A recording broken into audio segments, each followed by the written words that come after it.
clean it. All right. Well, little midweek update. Actually, kind of like Thursday. Supposed to be leaving tomorrow to go racing.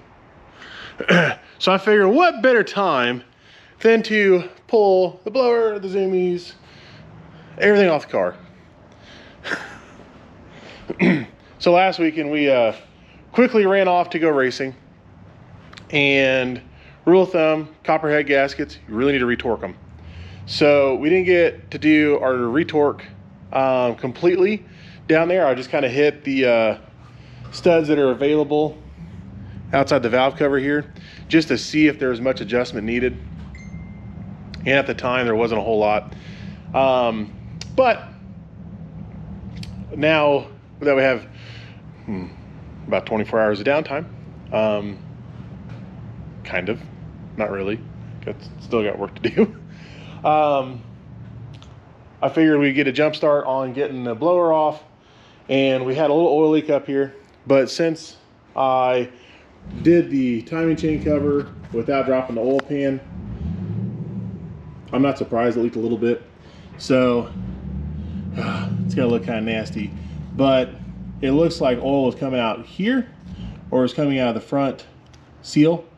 So I just cleaned this up, make sure the O-ring was good, put it back together, and then I did what any good guy would do that doesn't want to take his car all the way apart, and I put a glopper right there that we can take off at a later time. But I think while I've got it apart, I'm going to put the cam sync in it on the front here. I really want to try that out, so may do that. And then while I had the balancer off, I was like, these marks here on this ridge, like those definitely were not there when I put this in, because I had to cut the balancer down for it to fit. Well, I may not have put enough radius on this corner here, and the idler tooth, or the idler gear from the RCD kit is actually running into the balancer here. So we already pop all this apart and grind that down to where it's got some room. And then I'm also going to build a belly pan that'll go back, because my sump sticks down lower than the frame, and I figure I can do kind of a quick and easy flat containment device one here to help catch any kind of oil spray. We had a little bit of oil spray kind of hitting some of these components here, and that may or may not have been a contributing factor to us spinning in the finals. In the semis, we'd notice a little bit of blue oil coming out right here and kind of getting right here on this pocket, and then up around these timing pointer marks. But it seemed pretty isolated right there, so we're just cleaning it off. But there wasn't like a way to put a rag or towel in here safely without it getting sucked into the balancer. But as we went on to the rounds, like we went to this finals, and then we go to race Kai, there was quite a bit of oil right there.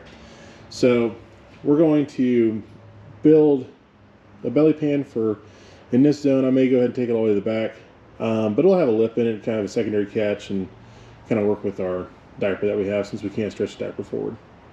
So that's what we're going to try to get done, and then get loaded up tomorrow and head down to Wichita.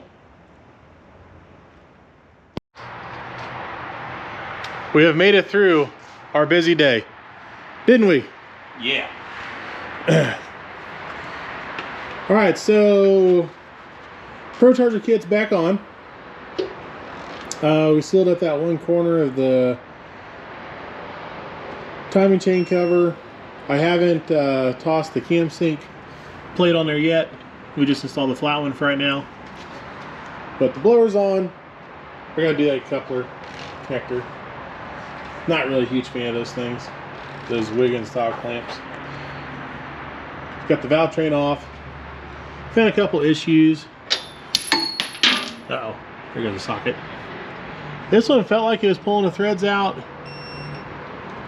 I've got enough inserts. I think I'm gonna go ahead and just pull that one out and put in one of the King inserts. But Brandon's torquing the heads right now. This side, I didn't even think it was bringing the insert up, but yeah, they brought the helicoil up and out. So we'll finish pulling that out of the way, and then I'll drill and tap the hole with this kit here. Then we drive in one of these big king certs in there, which is bigger than the helicoil. Lots of grease to help catch all the pieces. And then I'll use some green sleeve retainer, and it'll help hold these suckers in place. And then we'll be in a better place. Oh, and then what else did we find? So this intake rocker fulcrum broke the other weekend when the cam kit messed up, and it must have fractured this rocker here, because it kept loosening up this bolt.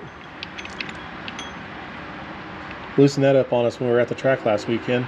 So we put it back in, tightened it up, and went to pull everything off, and then found this fulcrum was actually in 2 pieces. So we're gonna replace that guy, and hopefully after these minor repairs, this sucker is good to run for a while. I'll probably check lash once or twice, and then should hopefully go like 20-30 passes left and like redo lash on this sucker. So that's my hope. Oh, and then we got a new stator. I like the short numbers we were getting from the loose stator when we initially went out with the car. And then we put the tighter stator in it because we knew we needed that to go kind of quick. But it was a little harder to manage the power. So I got something in between. So we're gonna pop the trans out before this weekend. Probably do that tonight once we get the heads back on, or back together. And then I'll put this stator in. And then that should help make it even easier to manage the tire than what it has been. So, because we actually made some really good numbers when we did that initial couple test passes with the loose stator. And I'm kind of one of those guys, if it ain't broke, don't mess with it. Well, it actually showed a pretty good gain having that looser stator in there. It just probably wasn't going to hold on really efficiently going down the track without using a lockup. So I didn't want to use the lockup that early in the run. It ends up usually bogging us out on the way to the 330. So gonna kind of go with the middle of the road stator change and leave the 136 on and get after it that way. I think that'll make it, I think that'll make it pretty good. So I mean, either way, it's not going to slow down if we do this. It'll either make it easier to manage or it'll speed it up. So kind of cool. Looking forward to it. All right, well, we're going to get down and dirty with it while we finish out last couple hours of our day. Getting the motor together, a couple customer things, and then, yeah, tonight, once the sun goes down, get jiggy with it. With the car, getting it ready. Maybe even make new side windows tonight or tomorrow, so we can fill our small gap in that so many people love. Look at that guy. Tell you what though, that sucker stays in there pretty good. But I know if I get it held in there, then I'll get the, well, if I get a full-size window in here, I'll put these push pins back in, and then I'll put the loops in and we can anchor them too. So that way we make sure we have no issues. But I also use these NACA ducts that go right here. And they help to actually create a low pressure zone in the cabin to suck everything out, and then help suck the windows on. So those are pretty cool. What else I got? Oh yeah, I got a replacement Rife surface temp sensor. Get this guy opened up.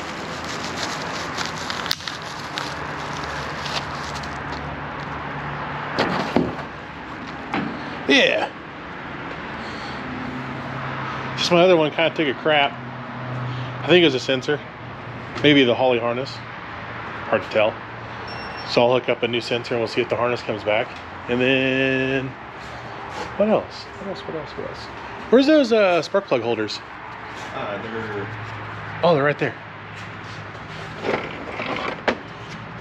And these guys, I'm gonna put up a link. These are getting sold on eBay. if not now, soon. And we actually tuned the guy's car that did that. And this sucker holds 80 spark plugs. So we get a whole weekend out of that. I mean, plus some. But like a busy multi-round or multi-class, multi-day event, we can have all of our plugs right there. We can check plug reads throughout the whole weekend and make sure that we're staying on top of our tune-up, and any individual cylinder tuning we're doing is spot on, because we'll have everybody next to each other. So pretty cool, pretty excited. Get the gentleman's name.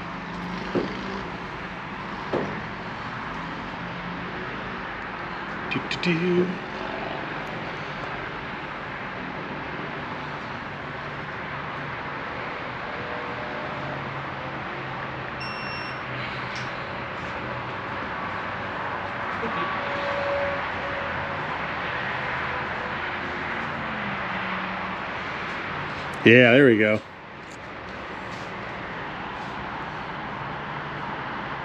So that's Skylar's eBay handle, $60. Man, that's a bargain right there. Yeah, just fill this sucker up with plugs. I mean, you could do all your new ones pre-gapped, ready to go on one side, all your used ones on the other. Pretty slick. I think one of the coolest features they kind of hacked into on it. Let me see if I can find a spark plug here. Sorry, running around so much. Where'd my holder go? There's my holder.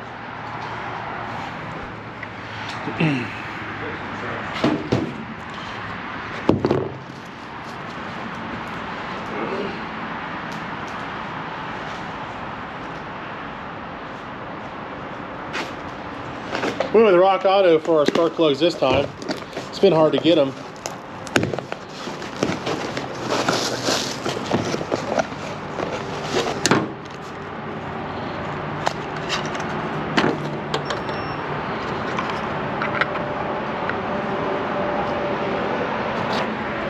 But this one's made just tight enough that the spark plugs actually hold in there. So they just have a little bit of press fit. I thought that was pretty cool.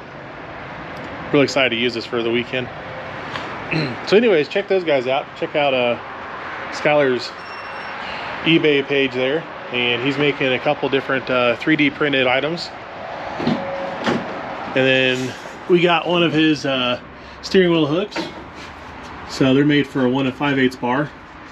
And it probably would hold just fine without a zip tie on there, but I don't know. I travel so freaking much. Things just wear out a little faster on this car, so put a cable tie on there just in case.